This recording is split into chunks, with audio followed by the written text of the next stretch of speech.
Hey everyone, how are you all doing today? And welcome back to Fanatic Sports. Don't forget to like the video and subscribe for more NFL content in your life. Now, let's move on to today's video. Welcome back everybody, and today's part 2 of my top 10 wide receivers, and I will reveal spots 5 through 1.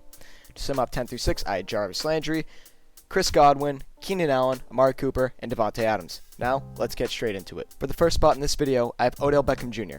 He's coming off a down year, and it's hard to put in my top 5. But knowing what I and everyone else has seen on the field, I feel like he can't be any lower than 5 and can definitely be argued for number 4. His talent is undeniable, and in my opinion, he is potentially one of the most talented wide receivers ever. But he does not have, and has never had, the team success winning-wise or durability to really put him higher on my list. In 2014, he only played 12 games, 2017, he only played 4, and in 2018, he also only played 12. Odell is some of, if not the best hands in the league. He's a great route runner, especially on slants. I don't know why, but he always has long touchdowns off slants. Random, I know, but he's insane at that. Going off of that, he's great after the catch, and is one of the most elusive receivers in the open field, as he gets a lot of long touchdowns using his agility and speed, and his plethora of moves to get past people and get open in general. This past season was not great by any means for him, but anyone who actually watches the NFL knows it was not his fault. He had the least amount of targets, at least on a per-game basis, in his career, due to how Freddie Kitchens ran the offense, which was just horrendous. The coaching ruined him last season, as he was not nearly as involved as he should be for how talented he is. Also, Baker had a down year, in my opinion, because of the coaching and his gunslinger mentality, which can prove to be a detriment at times for all QBs similar to Baker Mayfield. And if you really think that Baker Mayfield was the issue, I'm going to disagree with you. I think it was Freddie Kitchens, just because of how bad Freddie Kitchens is as a coach, and really it was obvious that Freddie Kitchens was just biased against Odell in a way, because he was just like not having Baker throw him the ball. Like the plays weren't meant for Odell, they were meant for Jarvis and the tight ends and the running backs and the other wide receivers.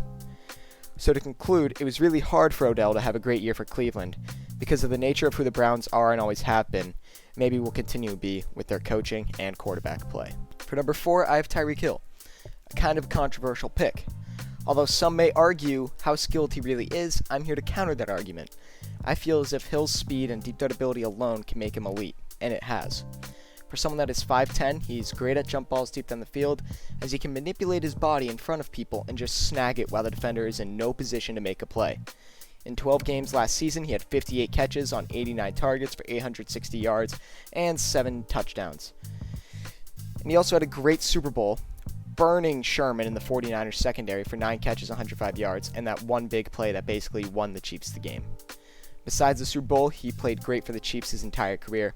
Now, you can argue that Mahomes and the Chiefs' offense in general helps him do this, but he also did this with Alex Smith.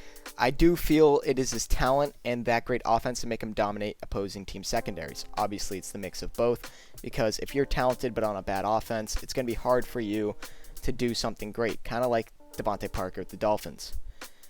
For some, 4 might be too high for Tyreek Hill, but I feel it is just right, just because of the consistent numbers and how scary he is for opposing teams to see on the field, knowing he can burn you at any moment on any play. His ability to get open no matter where he is on the field, how easy it is for him to get past people in the open field and on any route, and how much he scares the defense puts him at the number 4 spot.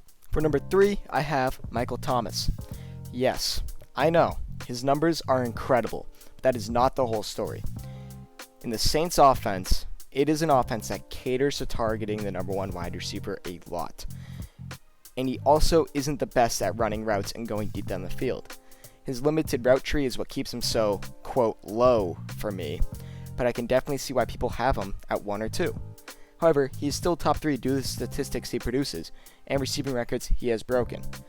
Last season was historical as he put up 149 catches on 185 targets for 1,725 yards and 9 touchdowns.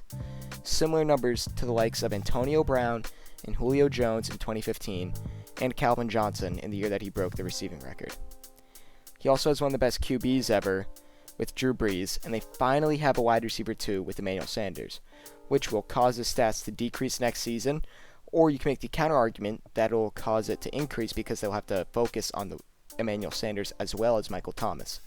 Having Drew Brees would help any wide receiver, and I'm not using that to demote Michael Thomas's production. He's a great receiver. I'm just saying it does help a lot that he has a top 10 to 5 QB of all time, depending on your opinion, throwing him the football, unlike some other wide receivers. And besides all my negativity against Michael Thomas, he is still great. One of his best attributes is his size. He uses it and his great hands to catch jump balls wherever he is on the field. Although he does have the limited route running ability, as he really is only good at intermediate and short routes, not really deep ones like posts and all that. He still is better than most wide receivers at the routes he's capable of running. He runs them to near perfection. Some may not be a fan of his game, as he is just able to catch balls in the short field and in the middle of the field. But hey, not every wide receiver can go deep down the field like Tyreek Hill and just blow by people. And that's okay. With all that being said, number 2 is up next, and Michael Thomas is my number 3 receiver in the NFL. For the second best wide receiver in the league, I believe it is DeAndre Hopkins.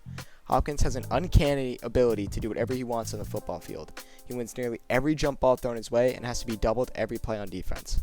His presence alone is scary to defenses. Last season, he did not have an amazing season to his standards, but great in general. He put up 104 catches on 150 targets for 1,165 yards and 7 touchdowns in 15 games. Elite by any standards. He had the lowest yards per catch in his career at 11.2. Although it is not great, it is not bad.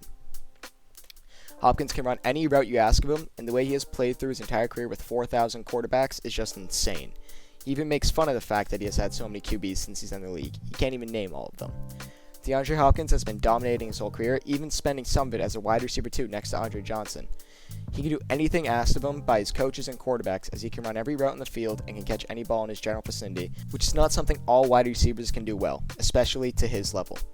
Hopkins was just traded to the Cardinals, and for the second time in his career, he has a stable quarterback in Kyler Murray. Obviously, the other is Deshaun Watson.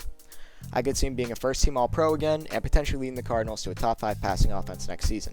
Surrounded by other wide receivers that are great in Christian Kirk and Larry Fitzgerald, I think his stats may decrease a little, but like Michael Thomas, there's not as much attention on him, so maybe he will do just as good as he has in the past seasons. In total, next season, he will be dominant and will continue to be at the top of the league in catches, yards, and potentially touchdowns. Now, let's go on to number 1. Lastly, for the best wide receiver in the league, I think it is Julio Jones. I was stuck on whether it was him or Hopkins for number 1, but I decided Julio for a multitude of reasons. He has literally never not been one of the best, if not the best player or receiver on the planet. The only downside of Julio is the touchdowns. He has never had a lot in a season, but honestly, it is not a big deal when you average nearly 100 yards per game for your career. This previous year, he put up 99 catches on 157 targets, 1,394 yards, and 6 touchdowns.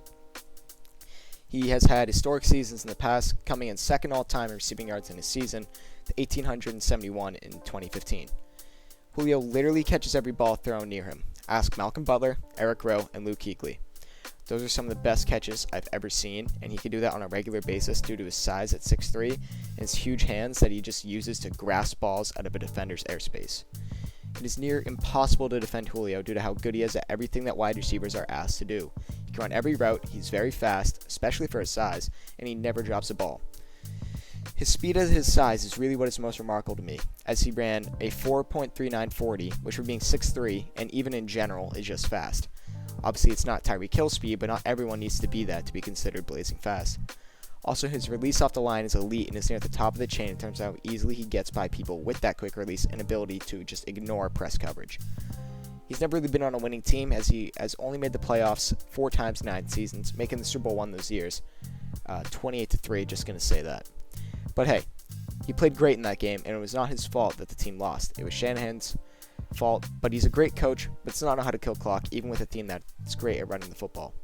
Okay, that's off topic, but to conclude the statement, Julio cannot be blamed for his team's playoff failures and a lack of a winning culture around him. He has had a franchise QB throughout his whole career with one-time MVP Matt Ryan, and those two will continue to dominate for the years to come, and I even had them as Super Bowl sleeper next season. Julio Jones is just too dominant for me to not put at number 1. With all that being said, that is all from me. Thank you for tuning in to Fanatic Sports Position Rankings.